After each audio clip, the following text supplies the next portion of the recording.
Hello दोस्तों, कैसे आप सब? मेरा नाम दीपक है और मैं आप सबका स्वागत करता हूं मेरे चैनल आपका एचआर कंसल्टेंट में।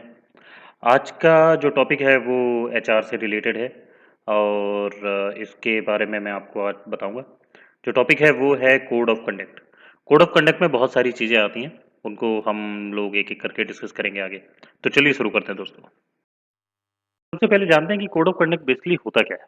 ठीक है, तो code of conduct is actually defined as how a company employee should act on day to day basis according to the company policy. Right.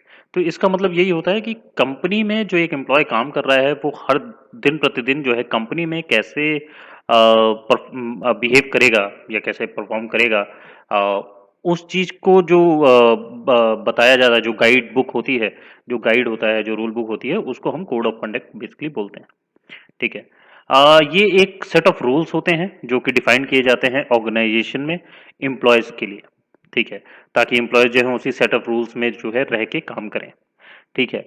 ये जो रूल्स हैं बेसिकली क्या होता है, ये एक मेंटेन करते हैं balance between the workforce and the organisation. ठीक है, क्योंकि एक प्रकार का प्रोटोकॉल होता है या हम बोलें एक प्रकार के रूल्स होते हैं ये, जिसमें आपको ये बता दिया जाता है कि ये आपका दायरा है, इस दायरे के अंदर ही आपको रह के काम करना है। तो ये बेसिकली इम्पोर्टेंट होता है इसमें समझना। ठीक है दोस्तों, तो इसलिए ये कोड ऑफ कंडक्ट में डिफाइन होता है। ठीक है। अब उसके बाद जो अगला आता है, breaking of this code of conduct can have an adverse effect on the employment of an employee within the company. इसका मतलब यह है कि अगर आप इन कोड ऑफ कंडक्ट को ठीक से फॉलो नहीं करते हैं, इनके ऊपर आप काम नहीं करते हैं या इनमें आप कहीं भी गलत पाए जाते हैं कोड ऑफ कंडक्ट के अंदर, तो आपके एम्प्लॉयमेंट के ऊपर काफ़ी एडवर्स इफेक्ट पड़ता है। मतलब कि आपका एम्प्लॉयमेंट जो है खारिज भी हो सकता है, आपको निकाला भी जा सकता है। ठीक है दोस्तों, तो कोड ऑफ कंडक्ट बहुत इंपॉर्टेंट होता है, इसीलिए मैंने कोशिश की है कि आज मैं इस टॉपिक को कवर करूं। ठीक है दोस्तों, चलिए आगे देखते हैं किस किस प्रकार के कोड ऑफ कंडक्ट होते हैं बेसिकली। अब यहाँ पे बहुत प्रकार के कोड ऑफ कंडक्ट होते हैं, तो मैंने कुछ नेसेसरी जो होते हैं मैंने उनको लिस्ट किया है। ठीक है, सबसे पहला तो एम्प्लॉय का बिहेवियर। अब एम्प्लॉय के बिहेवियर से मेरा तात्पर्य ये है कि जैसे जो भी एम्प्लॉय कंपनी में काम करता है, ठीक है, तो उसका बिहेवियर जो है प्लेजेंट होना चाहिए, चाहे वो अपने एम्प्लॉयज़ के प्रति हो, एम्प्लॉयर्स के प्रति हो, या अपने कुलीग्स के प्रति हो, या अपने सुपरवाइजर के प्रति हो, जिसके भी प्रति हो। जो बिहेवियर होना चाहिए वो डिसेंट बिहेवियर होना चाहिए, बहुत रूड बिहेवियर नहीं होना चाहिए। और सीखने की हमेशा जो है इच्छा होनी चाहिए एम्प्लॉय में। ठीक है, तो ये बहुत ही ज़्यादा इंपॉर्टेंट होता है। फिर अगला आता है ड्रेस कोड।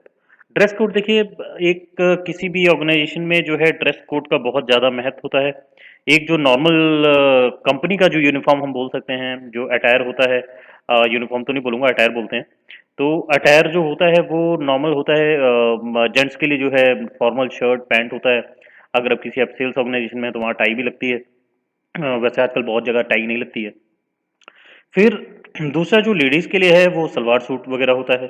ठीक है, या फिर अगर आप सलवार सूट है, फिर उसके बाद जीन्स टी शर्ट भी हैं, लेकिन वो भी प्रॉपर तरीके की हैं, मतलब जीन्स फटी वटी नहीं होनी चाहिए। आजकल बहुत प्रकार की जीन्सें आती, तो वो सारे ड्रेस कोड्स में आते हैं।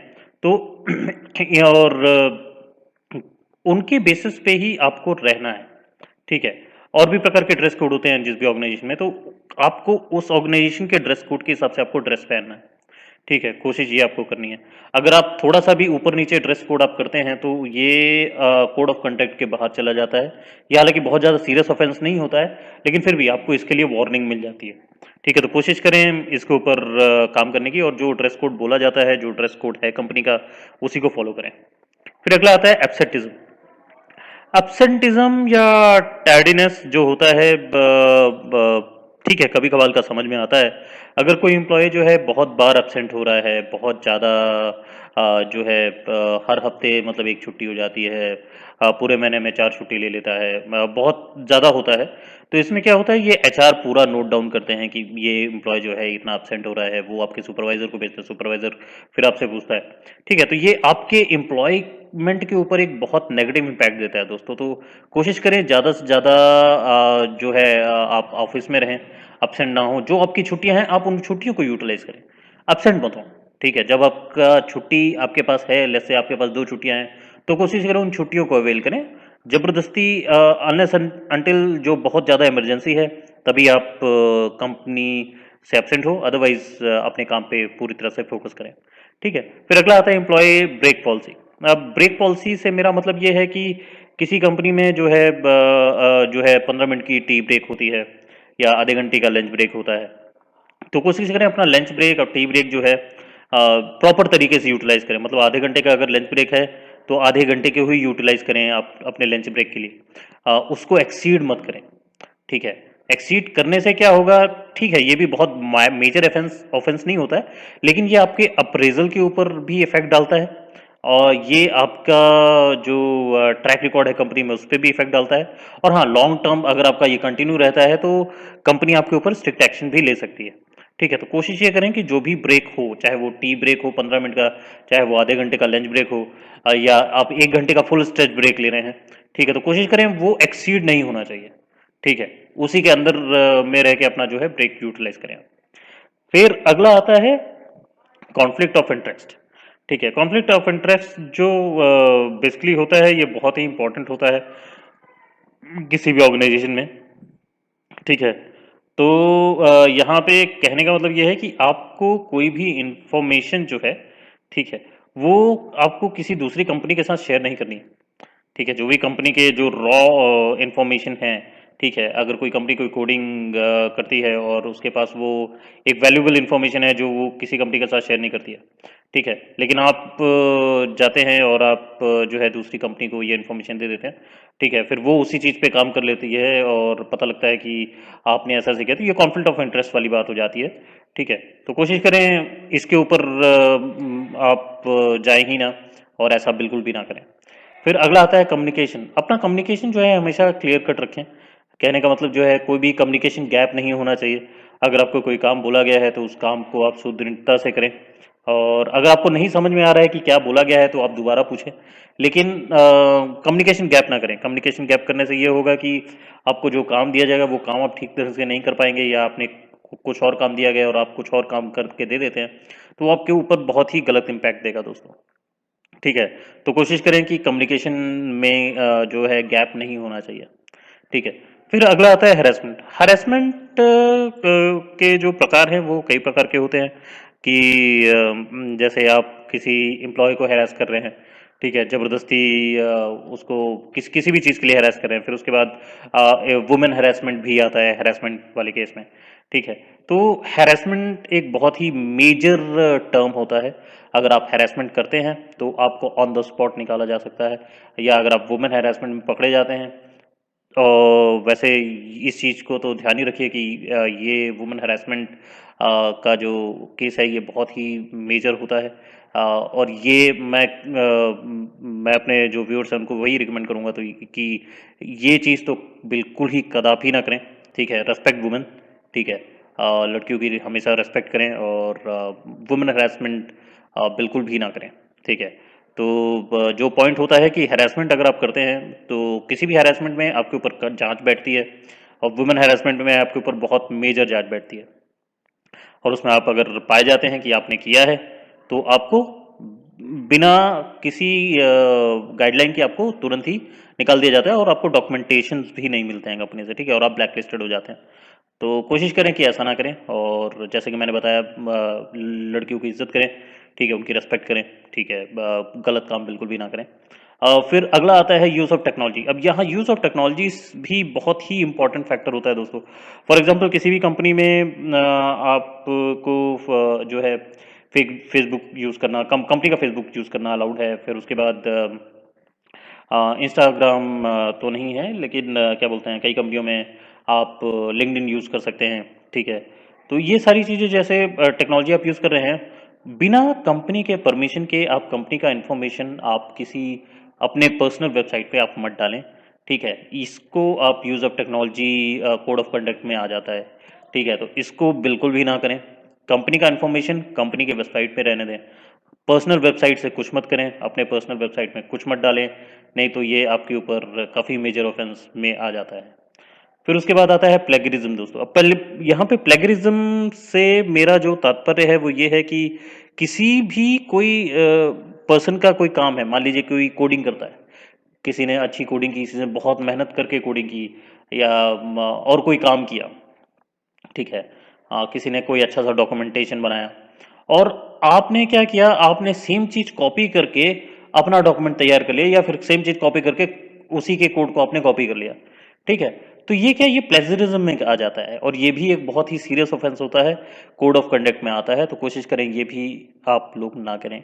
फिर अगला आता है इंटॉक्सिकेशन। इंटॉक्सिकेशन से मेरा मतलब ये है कि आपको कंपनी में काम करना है और वहाँ पे कोशिश ये करें कि आपको कोई भी ड्रग्स हो गया या फिर अल्कोहल कंज्यूम करके जो है ऑफिस नहीं जाना है। अगर आप ये करते पाए जाते हैं या आप ये कंज्यूम करके ऑफिस जाते हैं तो आपके ऊपर स्ट्रिक्ट एक्शन हो सकता है और आपको तुरंत निकाला जा सकता है।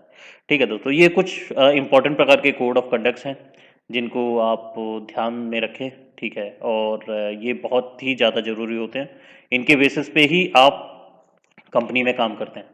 अगर आप इन सबको ध्यान में रखते हैं तो आपका लॉन्ग टर्म करियर जो है कंपनी में बनना तय होता है दोस्तों। चलिए आगे बढ़ते हैं।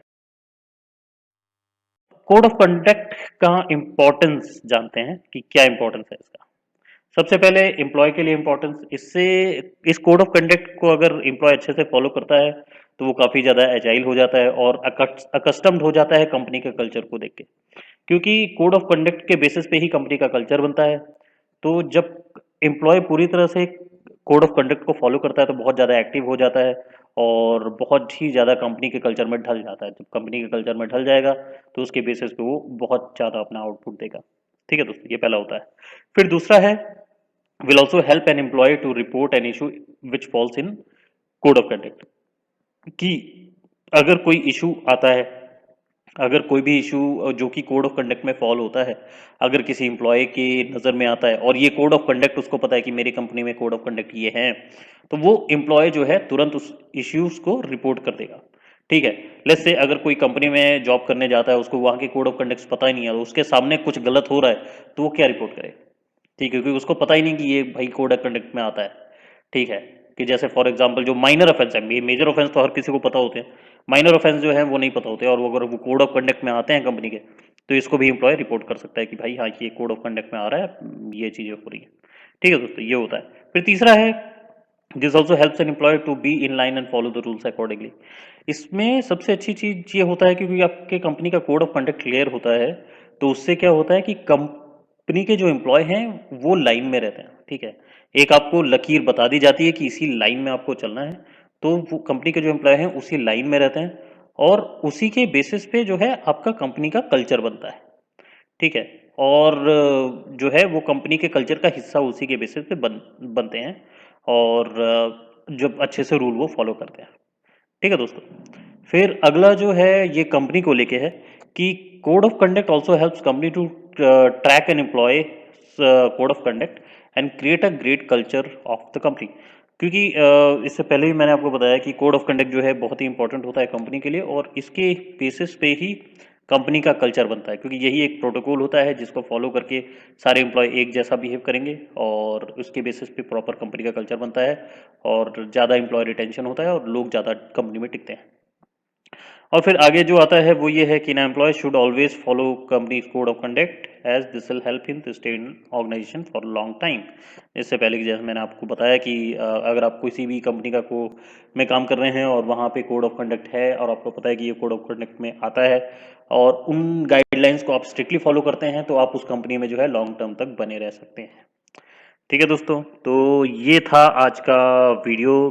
दोस्तों को करता हूँ कि आप लोगों को आज का वीडियो अच्छा लगा हो, और ये काफ़ी ज़रूरी था। बहुत सारे लोगों को पता भी नहीं होती कि कंपनी में क्या कोड ऑफ कंडक्ट में क्या क्या आता है, तो उसी को बताने की कोशिश किया था मैं। होप करता हूँ आप लोगों को समझ आया हो, और अगर अच्छा लगा मेरा वीडियो तो प्लीज़ आप लोग मेरे वीडियो को लाइक ज़रूर करें और ज़्यादा से ज़्यादा अपने दोस्तों के साथ शेयर करें, और प्लीज़ मेरे चैनल को सब्सक्राइब करें दोस्तों, ताकि मैं ऐसे ही और अच्छे अच्छे वीडियो आप लोगों के लिए लेके आता रहूँ। और होप करता हूँ कि आप लोगों को मेरा वीडियो जो है पसंद आ रहा होगा। तो आ रहा है तो और प्लीज़ जो है कमेंट ज़रूर करें, कमेंट में बताएं कि मैं और अच्छा कैसे कर सकता हूँ, या अगर मैं कहीं गलत कर रहा हूँ तो प्लीज़ ज़रूर बताएं, मुझे जान के खुशी होगी। तो ठीक है दोस्तों, आप लोग अपना ख्याल रखें और मिलते हैं अगली वीडियो में। धन्यवाद।